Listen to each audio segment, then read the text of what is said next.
Hello दोस्तों, बहुत बहुत स्वागत है आप सभी का आपके अपने यूट्यूब चैनल फोकस ईयर में। तो दोस्तों आज देखेंगे हम कि गणित शिक्षा शास्त्र का भाग 11 क्या है और इस भाग 11 में हमें क्या क्या डिस्कस करना है देख लीजिए आप। हम इसमें देखने वाले हैं कि गणित में मूल्यांकन कैसे होता है, इसके अर्थ क्या हैं, उद्देश्य क्या हैं, सोपान क्या है और साथ में मूल्यांकन की विधियाँ क्या क्या हैं, मतलब किस तरह से मूल्यांकन करेंगे। तो इसके बारे में हम यहाँ पे आज काफ़ी ज़्यादा चर्चा करने वाले हैं। तो इससे पहले हम 10 वीडियो और बना चुके हैं गणित शिक्षा शास्त्र की, तो आपने अगर अभी तक उन्हें भी नहीं देखा है तो आप उनको भी देख लीजिए। इनकी लिंक आपको डिस्क्रिप्शन में मिल जाएगी, तो आप यहाँ से भी इसको देख सकते हैं या फिर प्लेलिस्ट में जाकर इसकी सीरीज देख सकते हैं। और आप हमारे साथ अब टेलीग्राम चैनल से भी ज्वाइन हो सकते हैं। आप टेलीग्राम पर फोकस अवर स्टडी या तो सर्च कर लीजिए या फिर इसकी लिंक आपको डिस्क्रिप्शन में मिल जाएगी, तो आप यहाँ से भी हमारे चैनल से ज्वाइन हो सकते हैं, टेलीग्राम चैनल पे ऐड हो सकते हैं।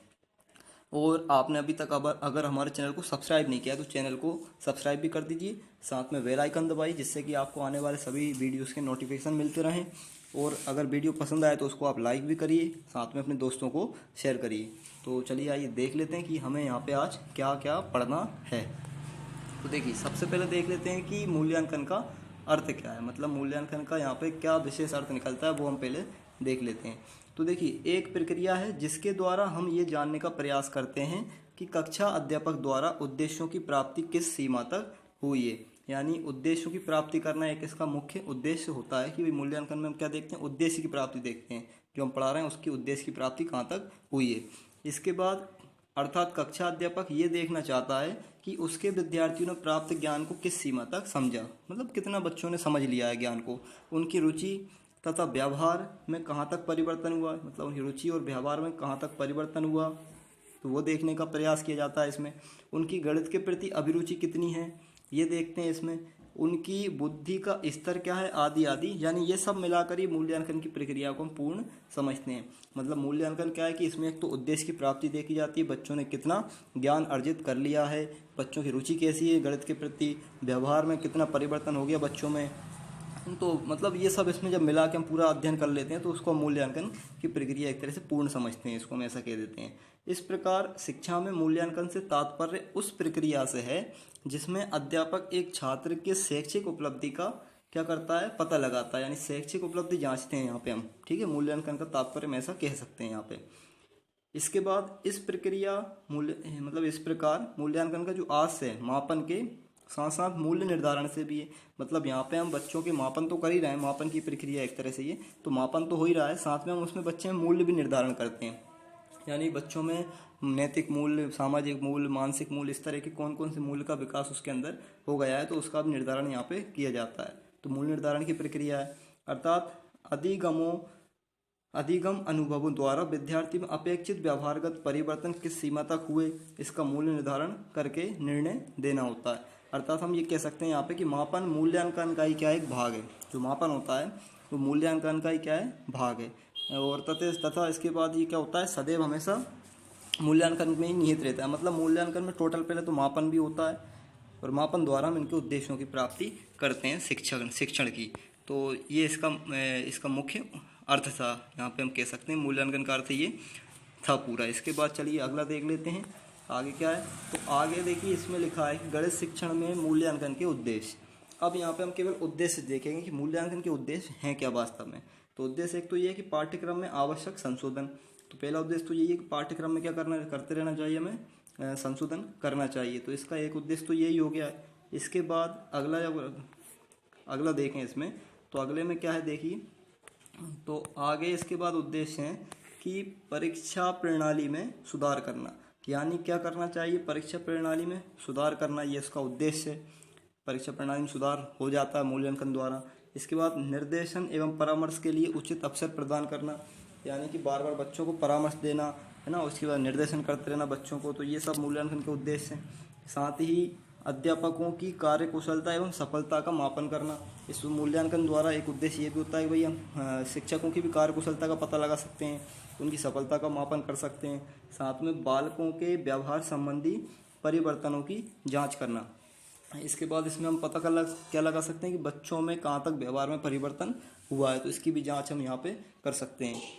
साथ ही बालकों की दुर्बलताओं तथा योग्यताओं की जानकारी प्रदान करने में सहायक सहायता देना, यानी कि यहाँ पे बालक को कोई कमी है, कोई दुर्बलता है बच्चों में, योग्यता में, तो उसकी जो योग्यता की जानकारी वगैरह भी इसमें हम देते रहते हैं। तो ये इसमें एक उद्देश्य ये भी है। साथ में नवीनतम एवं प्रभावी शिक्षण विधियों एवं प्रविधियों की खोज करना। तो यहाँ पे देखिए मूल्यांकन द्वारा क्या होता है, कोई कमी दिखाई दी तो हम फिर यहाँ पे क्या सोचते हैं, अब इसमें कोई सी विधि अच्छी लेकर आओ जिससे कि शिक्षण अच्छा हो, बच्चे में कमी दूर हो। तो एक नई कोई अच्छी विधियों की खोज करना या उसकी प्रविधियों की खोज करना। तो यहाँ पे ये देखिए विधि और प्रविधि में अंतर यही है कि विधि तो एक निश्चित होती है कोई, है ना, और प्रविधियाँ उसके अंदर से, यानी उसके अंदर कितने तरीके से हम उसको कर सकते हैं। तो ये थोड़ा इसमें विधि और प्रविधि में अंतर होता है। इसके बाद अनुदेशन की प्रभावशीलता का पता लगाना। अनुदेशन एक तरह से बच्चों को हम किस प्रकार से किस दिशा में ले जा रहे हैं, तो उसकी दिशा का पता लगाना। साथ में प्रचलित शिक्षण विधियों तथा पाठ्य पुस्तकों की जांच करके उनमें अपेक्षित सुधार करना। एक उद्देश्य ये हो गया कि बच्चों में जो शिक्षण विधियाँ हम जो यूज कर रहे हैं, बच्चों को पढ़ाने के लिए किन तरह की शिक्षण विधियों का यूज कर रहे हैं, है ना, तो उनका भी पता लगाना, उनकी जांच करना और फिर उनमें सुधार करना, कोई कमी रह जाती है तो। इसी तरह से पाठ्य पुस्तक की भी जांच करना, कोई गलती तो नहीं है, बच्चों को हम गलत तो नहीं पढ़ा रहे हैं, तो ये सब इसमें हमें ध्यान रखना होता है। साथ ही इसके बाद इसमें जो है बालकों की अधिगम कठिनाइयों का भी पता लगाया जाता है। इस उद्देश्य में मूल्यांकन में क्या करते हैं, बालकों की कठिनाइयों का पता लगाते हैं। साथ में बालकों का विभिन्न श्रेणियों में वर्गीकरण करना, यानी बालकों को बांटना एक तरह से, कैसा कि जैसे कुछ अच्छे पढ़ने वाले बच्चे हैं उनको पता लगाना, जो कम पढ़ने वाले उनका पता लगाना, मतलब विभेदीकरण करना एक तरह से बच्चों का, जिससे कि हमें ज्ञात रहे कि किन बच्चों को कमजोर हैं, कौन से बच्चे किन को ज़्यादा ध्यान देने की आवश्यकता है, तो उसका पता यहाँ पे लगाया जाता है। बालकों को उत्तम ढंग से सीखने के लिए प्रोत्साहित करना। मूल्यांकन का उद्देश्य ये भी है कि बालकों को जो हम इसमें क्या करते हैं, उत्तम तरीके से सीखने के लिए प्रोत्साहित करते रहते हैं। जैसे कोई मान लो बच्चा कमज़ोर है या कोई गलत उसने उत्तर दे दिया है या वो कर नहीं पा रहा है किसी कार्य को सही से, तो हम बार बार उसको प्रोत्साहित यहाँ पे करते रहते हैं मूल्यांकन के द्वारा। इसके बाद अगला है कि बालकों की व्यक्तिगत एवं सामाजिक आवश्यकताओं की पूर्ति के लिए जानकारी प्रदान करना। तो बच्चों की अगर कोई व्यक्तिगत कोई आवश्यकता है या कोई सामाजिक आवश्यकता है, तो उसकी पूर्ति के लिए भी हम उसको बार बार जानकारी प्रदान करते रहते हैं कि वो उसकी पूर्ति किस तरह से कर सकता है। इसके बाद शिक्षण व्यूह रचना में सुधार एवं विकास। शिक्षण की जो अपनी रचना चल रही है, किस तरह से हम योजना बना के कार्य कर रहे हैं शिक्षण का, तो उसमें भी सुधार करने का मौका मिलता है इस मूल्यांकन द्वारा। साथ में उसका विकास करने के भी अवसर हमारे बढ़ते जाते हैं। इसके बाद लास्ट है इसमें निदानात्मक एवं उपचारात्मक शिक्षण पर बल देना। तो देखिए ये काफ़ी अच्छा इंपॉर्टेंट पॉइंट है कि निदानात्मक और उपचारात्मक शिक्षण पर भी बल यहाँ पे दिया जाता है। निदानात्मक मतलब क्या होता है कि पहले बच्चों में केवल कारण ढूंढना, कमियों के कारण ढूंढना, यानी किस तरह से बच्चा कमी आ रही है उसमें या वो क्यों कार्य नहीं कर पा रहा है सही तरीके से, तो उसका पहले पता लगाना। तो ये निदानात्मक हो गया कार्य। इसके बाद फिर उपचारात्मक शिक्षण, मतलब उसकी कमी को दूर करने के लिए हम क्या करेंगे, तो वो उपचारात्मक शिक्षण होता है। तो ये होगा इसके उद्देश्य। चलिए इसके बाद आगे देख लेते हैं। तो आगे है मूल्यांकन प्रक्रिया के सोपान, मतलब कि अब मूल्यांकन प्रक्रिया किस तरह से कार्य करेगी, यानी कैसे हम उसको आगे बढ़ाते हैं। तो देखिए चरण है एक तरह से इसके। तो इसमें क्या होता है कि सबसे पहले तो शिक्षण उद्देश्यों का निर्धारण एवं परिभाषीकरण, 3 सोपान है। तो उसमें पहला क्या है कि शिक्षण उद्देश्यों का निर्धारण एवं परिभाषीकरण, मतलब कि उद्देश्यों को निर्धारित करने से पहले बालक समाज, विषय वस्तु की प्रकृति तथा शैक्षिक स्तर पर पूर्ण ध्यान दिया जाना चाहिए। मतलब कि जब हम बच्चों को उद्देश्य बताएं, बच्चों में जो उद्देश्य हमें निर्धारित करना है, तो उससे पहले बालक समाज और विषय वस्तु की प्रकृति तथा शैक्षिक स्तर पर क्या होना चाहिए, पूर्ण तरीके से ध्यान दिया जाना चाहिए। पहले हमें इनको ध्यान दे लेना चाहिए इन पर। जिन उद्देश्यों की जांच होनी है उनकी परिभाषा दी जाए, यानी हमें जो जो बच्चों को कराना है, जो उद्देश्य उनके अंदर जो उद्देश्य की हमें प्राप्ति करना है बच्चों द्वारा, तो उनको पहले उस चीज़ की परिभाषा दी जाए, इनको बता दिया जाए कि इस तरह से हम ये कार्य करने वाले हैं। फिर मूल्यांकन में यह आवश्यक है कि जिनका मूल्यांकन होता है उनको निश्चित करने तथा स्पष्ट करने को मूल्यांकन प्रक्रिया में सदैव प्रधानता दी जाए। जब तक मूल्यांकन का अभिप्राय सावधानी पूर्वक बताया न जाए तब तक कोई भी मूल्यांकन की युक्ति ना तो चुनी जाए और ना ही विकसित की जाए। तो देखिए यहाँ पे पहले मतलब ये एक निर्धारण एवं परिभाषीकरण का मतलब ही ये हो गया कि हमें शिक्षण उद्देश्यों को जो हमें प्राप्त करना है उनको निर्धारित करने से पहले बच्चों को उसको पूरा अच्छे से समझा देना चाहिए, ताकि फिर वो उसको आसानी से उसमें भाग ले सकें, उसको लिख सकें, उसको बता सकें। तो ये इसका पहला चरण होता है, पहला सोपान ये इसका होता है। इसके बाद अगला देख लेते हैं। तो अगला होता है कि अधिगम अनुभव की योजना बनाना।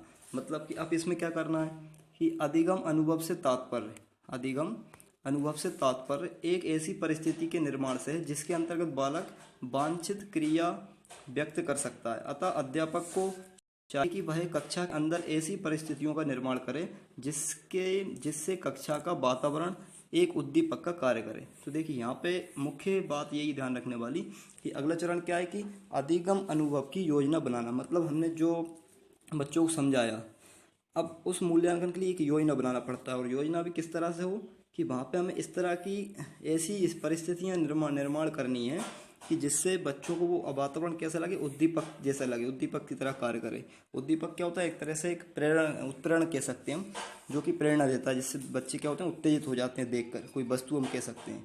तो कोई ऐसा वातावरण रखना जो उत्तेजक का काम करे बच्चों के लिए। तो ये यहाँ पे अधिगम अनुभव की योजना बनाने का सोपान था। चलिए इसके बाद अगला देख लेते हैं। अगला है इसके बाद व्यवहार परिवर्तन। तो इसके बाद अगला है कि व्यवहार परिवर्तन के आधार पर मूल्यांकन। तो इसमें क्या होता है, देखिए शिक्षा का जो अंतिम उद्देश्य बालक के व्यवहार में वांछित परिवर्तन लाना होता है। यानी लास्ट में क्या करते हैं हम, केवल वांछित परिवर्तन लाने का कार्य होता है। तो बालक का व्यवहार उसके अस्तित्व के कई पक्षों से संबंधित होता है। जो बालक का व्यवहार होता है वो कई पक्षों से क्या होता है, संबंधित होता है। कई पक्ष जैसे कि सामाजिक पक्ष, मानसिक पक्ष, बौद्धिक पक्ष, इस तरह से ये पक्ष होते हैं अलग अलग। इसके अंतर्गत बाह्य एवं आंतरिक दोनों प्रकार का क्या आ जाता है, व्यवहार आ जाता है। ध्यान रखना है, इसमें क्या आ जाता है, इसका बाह्य और आंतरिक दोनों व्यवहार आ जाते हैं। इसके बाद विद्यालय में पढ़ाए जाने वाले सभी विषय बालक के संज्ञानात्मक, भावात्मक और क्रियात्मक पक्षों का विकास करते हैं। जो कि हम जो बच्चों को विद्यालय में पढ़ाते हैं उससे क्या होता है, इसका भावात्मक पक्ष, क्रियात्मक पक्ष और ज्ञानात्मक पक्ष, ये तीनों पर निर्भर होकर हम पढ़ाते हैं बच्चों को, ये इसका विकास करते हैं बच्चे में। इसके बाद उसके व्यवहार के ये तीन मुख्य अंग हैं जो बाह्य तथा आंतरिक दोनों ही रूपों में पाए जाते हैं, दोनों रूपों में पाए जाते हैं, बाह्य से भी और आंतरिक से भी। इसके बाद मापन के परिणामों का प्रयोग मापन को साध्य न मानकर किसी साध्य के लिए साधन के रूप में लेना चाहिए। इससे अध्यापक तथा अन्य अधिकारियों के लिए ये आवश्यक हो जाता है कि शिक्षा में इसके परिणाम का उचित सदुपयोग करें। बालकों से संबंधित आंकड़ों का आंख मूंद कर एकत्रीकरण करने तथा उन्हें इस आशा से संचित करने में कि ये भविष्य में कई उपयोगी सिद्ध होंगे, समय व प्रयास दोनों का दुरुपयोग होता है। केवल परिणामों के सही प्रयोग द्वारा ही उपलब्धियों में सुधार संभव है। तो देखिए यहाँ पे इतना सब लिखा हुआ है, तो हमें बस यहाँ पे ये ध्यान रखना है कि व्यवहार परिवर्तन के आधार पर मूल्यांकन। यानी लास्ट में क्या होता है, अंतिम क्षण यही रहता है कि मूल्यांकन कैसे होगा। बच्चों में आप व्यवहारात्मक परिवर्तन ले आओ, बच्चों के व्यवहार में कोई परिवर्तन आ गया तो हम उसको मूल्यांकन का भाग पे समझ लेते हैं, सोच लेते हैं कि मूल्यांकन यहाँ पे कार्य पूरा हो गया है, मूल्यांकन का कार्य पूरा हो जाता है। तो ये इस तरह से इसके सोपान थे। तो इसके बाद चलिए आगे देख लेते हैं। तो आगे क्या आ रहा है, अच्छी परीक्षाओं के लक्षण हैं। यानी कि मूल्यांकन की दृष्टि से एक अच्छी परीक्षा में सामान्यतः निम्नलिखित गुण होने चाहिए। यानी जो अपनी अच्छी परीक्षा जो कहलाती है उनमें क्या क्या गुण होना चाहिए। सबसे पहले तो है कि उसमें क्या होना चाहिए, विश्वसनीयता होना चाहिए। यानी हम जो परीक्षा ले रहे हैं बच्चों की वो कैसी होनी चाहिए, विश्वसनीय होना चाहिए। मतलब कि उसमें जैसे हमने जो भी टॉपिक बच्चों को दिए हैं करने के लिए, कोई प्रश्न दिए हैं तो उनके उत्तर कैसे होना चाहिए, उनके उत्तर जो हैं सही तरीके से, मतलब उपलब्धि और इस तरह का ज्ञान होना चाहिए उनसे। जैसे मान लो जो बच्चों से हम पूछ रहे हैं, बच्चे अगर उसका उत्तर दे रहे हैं तो उसके उत्तर में दिखना चाहिए कि बच्चों ने कितनी उपलब्धि और उनका स्तर किस तरह का हो गया, कितने स्तर का उन्होंने ज्ञान प्राप्त कर लिया है। तो ये यहाँ पे हमें इसकी विश्वसनीयता बताता है। तो ये विश्वसनीयता इसकी होती है प्रश्न की और उत्तर की और परीक्षा की। इसके बाद अगला होता है इसमें कि वैधता होना चाहिए। जो अपनी परीक्षा होती है उसमें वैधता होना चाहिए। अब वैधता कैसी कि मान लीजिए गणित की परीक्षा को हम वैध कब कहेंगे, जब उसके द्वारा हम गणित की योग्यता को ही या गणित की योग्यता का मापन करें। तो देखिए वैधता का पता कब चलता है, गणित की योग्यता, जैसे हम मान लो गणित की योग्यता जांच पा रहे हैं बच्चे के अंदर कि किस योग्यता तक उसने, भाषा का योग्यता उसके अंदर आ गई है ना, मतलब उसमें गणित की योग्यता दिखाई देना चाहिए। बच्चे की गणित की योग्यता पता कर ली हमने तो हम कह देते हैं कि भाई ये वैधता इसकी हो जाती है। इसके बाद देखिए इसमें जैसे हम उदाहरण लेकर समझें तो मान लीजिए हम जैसे आमतौर पर कह देते हैं कि भाई ये क्वेश्चन इसमें पाठ्यक्रम से अलग आया या सिलेबस से नहीं आया, तो ये एक तरह से क्या वैध क्वेश्चन फिर नहीं होते हैं। मतलब परीक्षा में जो क्वेश्चन आप दो वो वैध होना चाहिए, यानी कि वो केवल गणितीय योग्यता का मापन करें बच्चों की, तो वो वैधता होती है। इसके बाद अगला होता है वस्तुनिष्ठता। तो वस्तुनिष्ठता का गुण भी हमारी परीक्षाओं में आना चाहिए, यानी कि इस पर परीक्षक का व्यक्तिगत प्रभाव नहीं पड़ना चाहिए। मतलब वस्तुनिष्ठता में क्या होता है कि यहाँ पे किसी का कोई प्रभाव नहीं पड़ता है, बालक स्वयं टिक लगाता है, आंसर निकालता है और उसके उत्तर जो उसके अंक उसे मिलना होती है उतने अंक उसको मिल जाते हैं। किसी का यहाँ पे कोई प्रभाव नहीं पड़ता। ऐसा नहीं कि मैं अपने हिसाब से कुछ अलग क्वेश्चन अलग नंबर दे दूँ बच्चों को, या कोई दूसरा शिक्षक उसको अलग प्रकार से नंबर दे दे, तो एक जैसे नंबर ही प्राप्त होते हैं वस्तुनिष्ठता के आधार पर। तो ये अच्छी परीक्षा के कुछ गुण होते हैं। इसके बाद अगला है विभेदीकरण। अब विभेदीकरण का मतलब क्या है? अच्छी परीक्षा वह है जिसके द्वारा हम विभेदीकरण कर पाएँ, यानी कि तेज पढ़ने वाले बालक कौन से हैं, सामान्य पढ़ने वाले बालक कौन से हैं, या पिछड़े बालक कौन से हैं, तो उनके बीच में हम भेद कर पाएँ। तो इस तरह के जो गुण होते हैं ये विभेदीकरण के गुण होते हैं। यानी अच्छी परीक्षा वह है जो विभेदीकरण भी कर सके आसानी से। इसके बाद होता है कठिनाई स्तर। ये होना चाहिए परीक्षा के अंदर, कठिनाई स्तर भी रखा जाना चाहिए थोड़ा बहुत। जैसे कि अभी एमपी बोर्ड में जो परीक्षाएं हमारी चलती हैं बच्चों की 10th में 12th में, तो लगभग 15% कठिन होता है, 45% सरल होता है। इस तरह से यहाँ पे कठिनाई स्तर रखा जाता है। अगला है व्यापकता। व्यापकता यानी कि विभिन्न पक्षों का मापन करने में समर्थ हो सकते हैं। मतलब कि ऐसे क्वेश्चन जो विभिन्न पक्षों को माप सकते हैं, तो ये एक तरह से हम व्यापकता कह सकते हैं। यानी कोई आप परीक्षा ले रहे हैं तो उससे सभी तरह के उद्देश्य की प्राप्ति हम कर लें, तो ऐसे कुछ क्वेश्चन भी होते हैं जिसमें सभी का ज्ञान हो जाता है। इसके बाद होती है सहजता। तो सहजता का गुण भी अच्छी परीक्षा के अंदर होता है। तो इसमें क्या होता है, सहजता में ये होता है जैसे मान लीजिए छात्रों द्वारा उसका उत्तर, जो कोई प्रश्न है उसका उत्तर देने में, अंकदान करने में बच्चों को हम जैसे कोई उत्तर देने में कठिनाई ना आए बच्चों को। इसके बाद बच्चे भी आसानी से उसका उत्तर दे दें प्रश्न का। तो इस तरह की कोई और पार्टी, जैसे मान लो पेपर बना रहे हैं हम, तो वो भी आसानी से बन जाए, कहीं पे भी कोई ज़्यादा दिक्कत का सामना ना करना पड़े, तो उसको हम सहजता कहते हैं। तो यहाँ पे ये अच्छी परीक्षाओं के कुछ गुण होते हैं, तो ये हमें ध्यान रखना है। काफ़ी महत्वपूर्ण, यहाँ से क्वेश्चन डायरेक्ट बन जाता है कि कौन सा बताइए कि अच्छी परीक्षा का गुण है और कौन सा नहीं है। तो इस तरह से यहाँ पे क्वेश्चन बनता है। तो चलिए इसके बाद आगे देख लेते हैं कि आगे क्या है इसमें। तो देखिए आगे आने वाली है मूल्यांकन प्रविधियाँ। तो इसमें हमें ज़्यादा कुछ नहीं देखना है, इसमें तो केवल ये देखना है कि हमें विधियाँ किस तरह से करेंगे हम, यानी कि हम जो है मूल्यांकन की विधियाँ कौन कौन सी उपयोग करेंगे जिससे कि हम उद्देश्य की प्राप्ति आसानी से कर पाएँ। तो देखिए अब यहाँ पे क्या है, प्रविधियाँ देख लेते हैं। तो देखिए पहली है लिखित परीक्षाएं। मतलब कि इन परीक्षाओं में निबंधात्मक प्रश्न तथा वस्तुनिष्ठ प्रश्न मुख्य रूप से दिए जाते हैं। निबंधात्मक परीक्षाओं में छात्र को विस्तार पूर्वक उत्तर लिखने होते हैं, और जबकि वस्तुनिष्ठ परीक्षा में लिखने का ढंग अत्यंत सरल एवं संक्षिप्त होता है। वस्तुनिष्ठ परीक्षाएं दो प्रकार की होती हैं। पहली होती है प्रमापित, जिनके सामान्य स्तर पहले से ही स्थापित किए होते हैं। दूसरी होती है अध्यापक निर्मित, जिनमें प्रश्नों का निर्माण शिक्षक स्वयं करता है। तो इस तरह से ये लिखित परीक्षाएं जिनमें कि बच्चों को हमें कुछ निबंधात्मक प्रश्न देना होती है, जो बच्चे उसको अपनी इच्छा अनुसार लिखते हैं उस पर। तो इससे हम उनका मूल्यांकन कर सकते हैं, किस तरह से वो शिक्षण सीख रहे हैं, किस तरह से शिक्षा ग्रहण कर पा रहे हैं। इसके बाद चलिए अगला देख लेते हैं। तो अगला है इसमें मौखिक परीक्षाएँ। तो मौखिक परीक्षाओं के आधार पर भी मूल्यांकन किया जा सकता है। तो मौखिक परीक्षाएं हम सब जानती हैं। मौखिक परीक्षाओं में क्या होता है, बच्चों से हम पूछते हैं, यानी प्रश्न पूछते हैं, या तो वाद विवाद करते हैं, विचार विमर्श करते हैं, या फिर नाट्य प्रदर्शन के आधार पर बच्चे बोलते हैं। तो इनके आधार पर मूल्यांकन में मौखिक परीक्षाओं को स्थान दिया जाना चाहिए, है ना। और तो बस ये हमें ध्यान रखना है कि इसमें कई कमियों का दूर हो जाती है। बच्चे मौखिक जब बात करते हैं मौखिक रूप से, तो उसमें उनकी कमियाँ भी दूर होती हैं, कौशल आता है, वाक कौशल अच्छा होता है। तो ये मौखिक परीक्षाओं के आधार पर भी हम उनका मूल्यांकन कर सकते हैं। इसके बाद अगला है प्रयोगात्मक परीक्षाएं। देखिए प्रयोगात्मक परीक्षाओं में क्या होता है, गणित में ज्यामिति, त्रिकोणमिति आदि विषयों में अनेक ऐसे उप विषय होते हैं जिनमें प्रयोगात्मक कार्य द्वारा प्रत्यय एवं संकल्पनाओं का स्पष्टीकरण कराया जाता है। यानी क्षेत्रफल, ऊंचाई आदि विषयों में हम प्रयोगात्मक कार्य बहुत उपयोगी होते हैं। तो देखिए प्रयोगात्मक परीक्षाओं द्वारा भी हम बच्चों का क्या कर सकते हैं, मूल्यांकन कर सकते हैं, यानी प्रयोग द्वारा करवाकर कुछ भी उनसे ज्ञात करवा सकते हैं यहाँ पे हम। तो ये एक इसका प्रविधि थी, यानी इसके द्वारा भी हम मूल्यांकन कर सकते हैं। तो देखिए इसके बाद जो आगे है, अगला देख लेते हैं आगे क्या है। तो अगला है कि अब हमें निरीक्षण द्वारा भी इसमें क्या कर सकते हैं, हम बच्चों का मूल्यांकन कर सकते हैं। देखिए निरीक्षण में क्या होता है, गणित में निरीक्षण द्वारा छात्रों की उपलब्धियों के विषय में साधारण जानकारी मिल सकती है। बालकों की संवेगात्मक स्थिरता, मानसिक परिपक्वता, सोचने के तरीकों आदि में यथार्थता की जानकारी कक्षा में प्रतिदिन निरीक्षण द्वारा प्राप्त कर सकते हैं। देखिए इसमें डायरेक्ट मैं आपको बता देता हूँ क्या होता है। तो इसमें ये होता है कि भाई इसमें बच्चों का निरीक्षण हमें करते रहना चाहिए। यानी हम बीच बीच में, जैसे बालक मान लीजिए लिख रहा है या क्वेश्चन कर रहा है, तो उसको हमें देखते रहना चाहिए, बीच बीच में निरीक्षण करते रहना चाहिए, जिससे कि उसके हमें सूझबूझ का पता चले, किस तरह से तर्क कर रहा है बच्चा, कैसे लिख पा रहा है, कितनी कल्पना कर पा रहा है। तो इन सभी की हम जांच बच्चों में कर लेते हैं निरीक्षण विधि द्वारा। इसके बाद आगे साक्षात्कार विधि।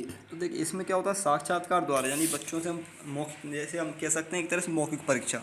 तो मौखिक परीक्षा और साक्षात्कार परीक्षा में कोई ज़्यादा अंतर नहीं होता है। देखिए यहाँ पे ये लिखा हुआ है, इनके उद्देश्यों को ज़्यादा अंतर नहीं होता है, एक जैसी परीक्षा बोलकर हम बच्चों से पूछते हैं यहाँ पर भी। तो इसमें उपयुक्त रूप से दृष्टिकोण, रुचि का विकास, आत्मविश्वास, बौद्धिक स्तर, गणित की ज्ञान, तो ये सब का विकास यहाँ पे होता है। इसके बाद है अगला प्रश्नावली। तो देखिए प्रश्नावली प्रविधि में क्या होता है कि इसमें हम बच्चों को कुछ प्रश्नों का एक सेट बना के दे देते हैं। यानी कि यहाँ पे आप देख पा रहे हैं, जब अध्यापक समय की कमी के कारण निरीक्षण या साक्षात्कार प्रणाली का प्रयोग नहीं कर पाता, तो वह प्रश्नावली प्रविधि का प्रयोग करता है। जब हम निरीक्षण नहीं कर पा रहे हैं और साक्षात्कार नहीं कर पा रहे हैं, तब हम क्या करते हैं, प्रश्नावली प्रविधि का प्रयोग करते हैं। इसमें विद्यार्थियों को छपी हुई एक प्रश्नों की सूची दे दी जाती है। तो इसमें क्या करना है, एक प्रश्न से बनी हुई सूची दे देते हैं बच्चों को हम डायरेक्ट, जो हमें प्रश्न उनसे पूछना है तो उनको हम डायरेक्ट ही बच्चों के सामने एक सूची बनाकर दे देते हैं। तो बच्चे उनका फिर उत्तर देते हैं, लिख कर दे सकते हैं या बोलकर, जिस तरह से देना चाहें, तो उसको बच्चे हमें उत्तर उसके देते हैं। तो बस इसके द्वारा बच्चों में रुचि, दृष्टिकोण, अनुभूति इत्यादि के गुणों का विकास हो जाता है। तो ये कुछ प्रविधियाँ थीं। और आगे इसके बाद चेक लिस्ट प्रविधि। तो देखिए चेक लिस्ट में क्या होता है कि इस विधि में प्रश्नावली प्रविधि की तरह ही होती है। ये विधि जो है ना, कैसी है, प्रविधि प्रश्नावली विधि जैसी है। इसमें क्या होता है, अंतर इतना सा है कि प्रश्नावली की अपेक्षा प्रश्न तथा कथन बहुत स्पष्ट होते हैं। लेख टेस्ट में क्या होता है, कथन और जो प्रश्न होते हैं वो सब बहुत ज़्यादा स्पष्ट रूप से लिखे होते हैं। इसमें केवल बच्चों को क्या करना होता है, इनसे संबंधित उत्तर पर बस सही का निशान लगाना होता है। चेक लिस्ट का मतलब ये है कि उसको केवल टिक लगाना। इस तरह से कोई अगर प्रश्न लिखा है तो फिर डायरेक्ट टिक लगा के वो उसका उत्तर बता देता है। तो ये चेक लिस्ट हो गया, एक तरह से बचतों रिश्ता जैसा हम कह सकते हैं। अगला है अभिलेख। तो अभिलेख द्वारा भी हम बच्चों का मूल्यांकन कर सकते हैं। मतलब कि बच्चों ने जो उनकी उत्तर पुस्तिकाएँ होती हैं, जो वो घर बैठ के गृह कार्य करते हैं या स्कूल में कोई कार्य लिख रहे हैं, तो ये सब उनके अभिलेख द्वारा भी हम उनके अंदर का मूल्यांकन कर सकते हैं कि बच्चा कितना सीख रहा है, उसमें कितनी रुचि आ रही है, गणित के प्रति कितनी रुचि है बच्चे में, या उसका दृष्टिकोण कैसा है, गणित के प्रति अनुभूति किस तरह से करता है। तो ये सब गुणों का विकास हम बच्चे में देख सकते हैं। तो ये कुछ इसके क्या थी, विधियाँ थीं। तो ये इसकी कुछ विधियाँ हो गई हैं।